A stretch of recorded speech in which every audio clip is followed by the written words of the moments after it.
If any man can show just cause why they may not lawfully be joined together, let him now speak, or else hereafter forever hold his peace. Chinwe didn't like weddings. Not because she hated love, no.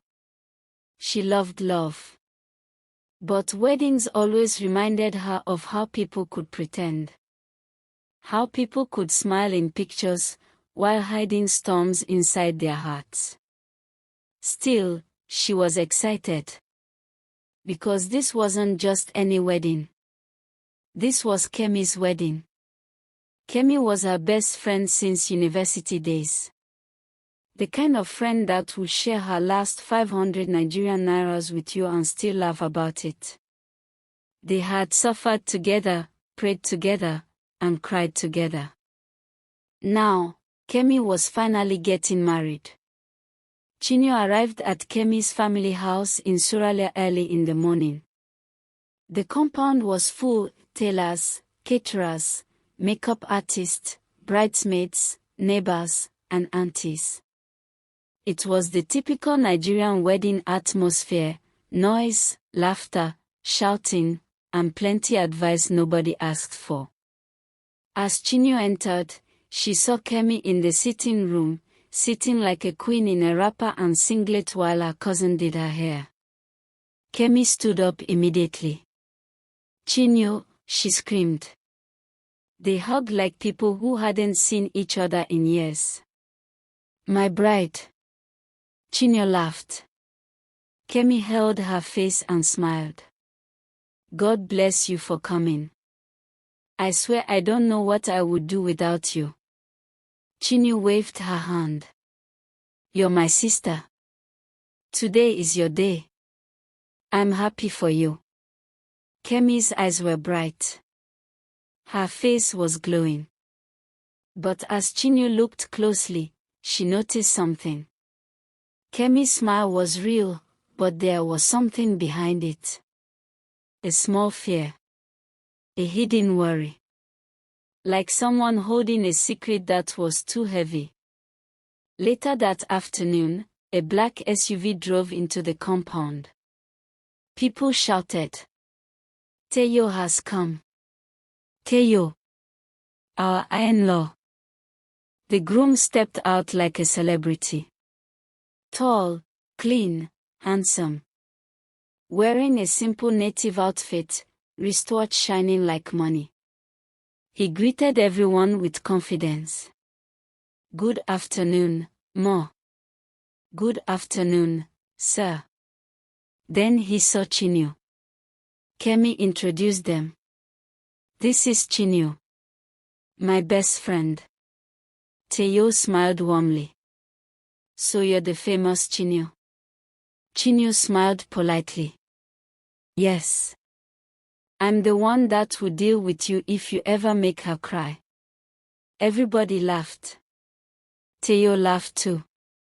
But Chinwe didn't laugh for long. Because as their eyes met, she felt something strange. A coldness. Not in the air, inside her chest. Teyo's smile was perfect, but it didn't reach his eyes. That night, Chinwe went to the kitchen to help. While she was rinsing plates, she overheard two women whispering. One was Kemi's aunt. The other was a neighbor. "Are you sure about this marriage?" the neighbor asked quietly. The aunt sighed. "What can we do? She's stubborn." The neighbor lowered her voice. "That man. I heard something about him." The aunt replied sharply. "Keep your mouth closed. This is wedding house." Chinwe's hand paused in the water. She turned. "Auntie, sorry, heard what?" The two women froze. The aunt forced a smile. "Nothing, my dear. We were talking about gas cooker." They walked away quickly. Chinwe stood there with wet hands, staring at their backs. Her heart started beating. That night, at exactly 11:43 p.m., Chinwe's phone rang. Unknown number. She almost ignored it. But something told her to pick. Hello, she answered. A woman's voice came through, shaky, urgent, almost crying. Please, are you Chinwe? Chinwe sat up. Yes. Who is this? The woman's voice trembled. Please, don't let Kemi marry that man. Chinwe's blood ran cold. What? Which man? Teo. Chinwe's throat tightened. Who are you? Why are you calling me? The woman cried softly. Because I don't want another woman to die in his hands. Chinwe stood up from the bed immediately. Madam, what are you saying? Are you mad? The woman spoke quickly. Listen to me. He is not what you think. He is a good actor. He will smile, he will buy gifts, he will kneel down, he will pretend. But when he gets what he wants, he becomes a monster. Chinwe's voice became harsh. Who are you? What is your name? There was silence. Then the woman whispered. My name is Amora. Before Chinwe could speak again, the call ended. Chinwe stared at her phone. Her palms were sweating. She didn't sleep again. The next morning, Chinwe couldn't keep it inside. She called her cousin, Obi, who worked at a law firm. Obi, please, I need your help. Obi laughed on the phone. Chinwe, what did you do this time? This one is serious. When Chinwe met him later at a small cafe, she explained everything. Obi's face changed. Give me his full name, he said. Chinwe did. Obi typed.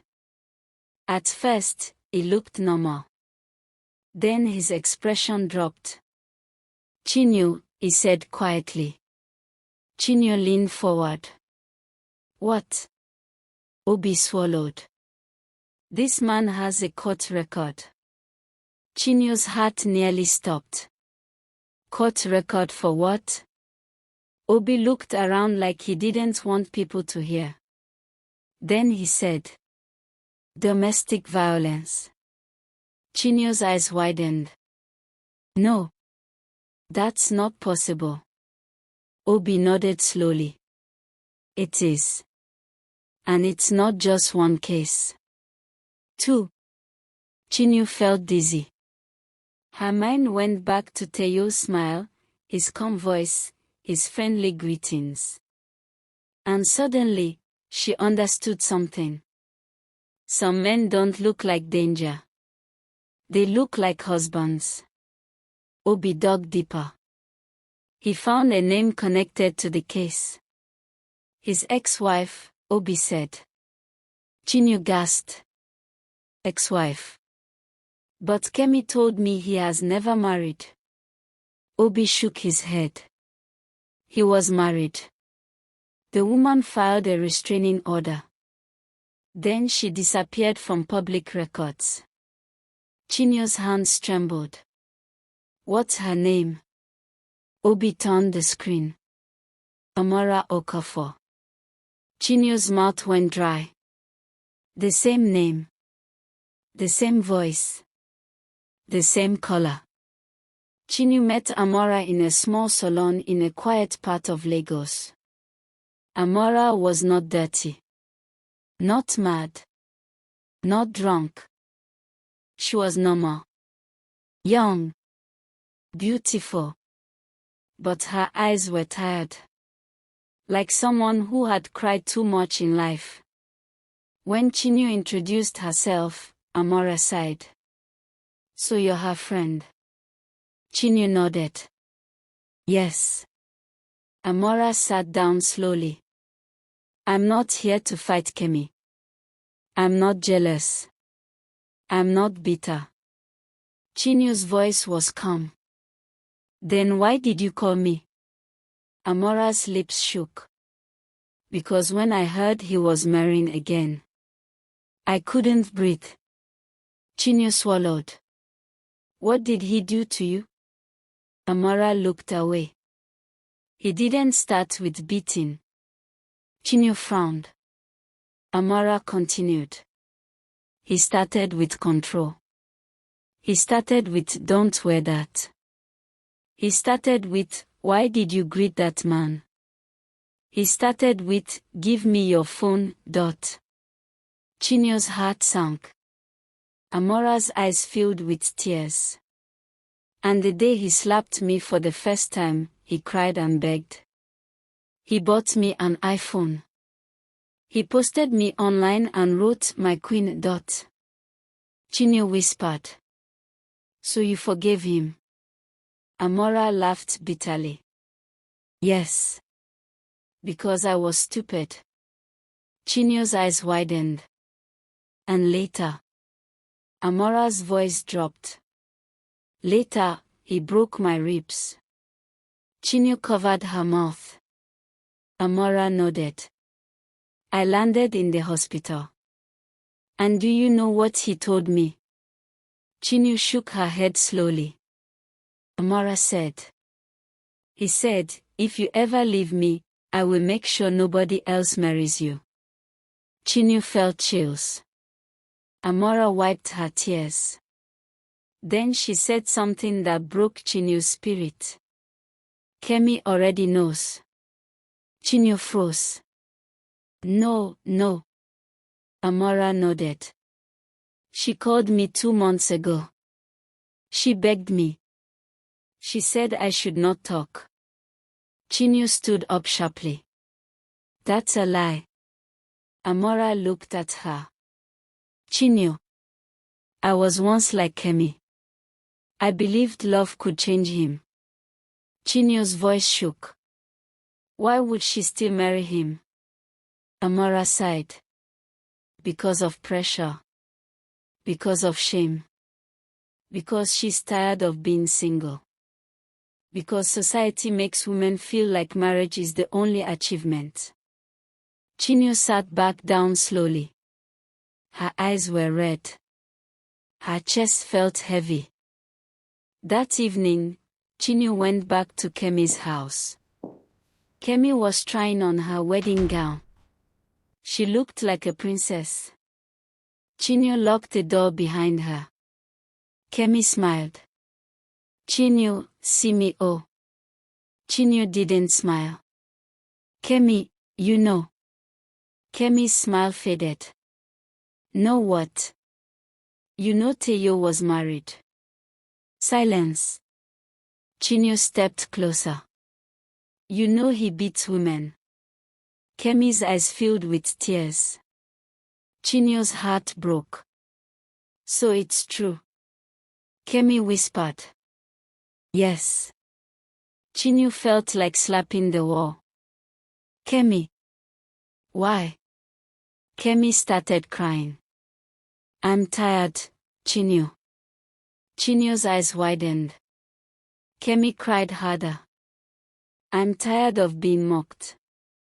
I'm tired of my mother crying. I'm tired of my aunties saying I'm too picky. I'm tired of watching people marry while I'm still waiting. Chinwe held her shoulders. So you want to die because of wedding? Kemi shook her head. He promised he has changed. Chinwe shouted. Kemi, I beg. A man like that doesn't change because of ring. Kemi wiped tears. Chinwe, if you love me, support me. Chinwe stepped back, hurt. If I love you, I will stop you. Suddenly, the door opened. Teo stood there. He had been listening. His face was calm. Too calm. He smiled. So you're the one trying to spoil my wedding? Chinwe's heart started racing. I'm trying to save her. Teo stepped forward. Kemi, why do you keep friends that are too curious? Kemi looked down. Teo looked at Chinwe. Chinwe, I'll advise you. Leave this wedding alone. Chinwe stood her ground. Or what? Teo leaned close. His voice was low.